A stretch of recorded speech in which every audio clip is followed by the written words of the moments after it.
This is just going to be another example of the defective Konko-Helmholtz approach, right? So remember, we have to compute some eigenvalues, we have to find corresponding generalized eigenvectors, and see what happens. For this matrix, there's only one eigenvalue, namely -1. You can see it there along the diagonal. Let's go ahead and figure out what the various powers of A minus -1i look like. The first matrix we need to think about is A minus lambda I itself. Notice that it has rank 2, so it has nullity 2.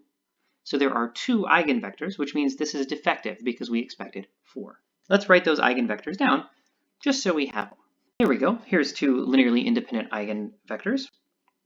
Now, we're going to just go ahead and square and cube and keep raising this thing to powers.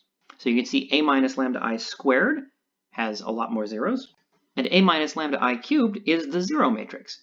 What does that mean? That means every single vector is killed by A minus lambda I cubed. So the biggest possible order of any generalized eigenvector has to be 3. To be a generalized eigenvector of order 3, that means A minus lambda I squared should not kill you. Let's take a look at A minus lambda I squared and see if we can think of a vector that isn't killed by A minus lambda I squared. Here's one. And we can start generating other generalized eigenvectors by applying A minus lambda I to this vector v31.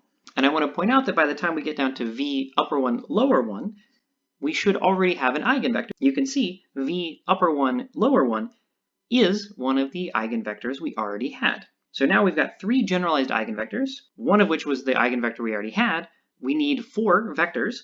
What's the 4th one? It's just the other eigenvector that we found. So there is our basis of generalized eigenvectors.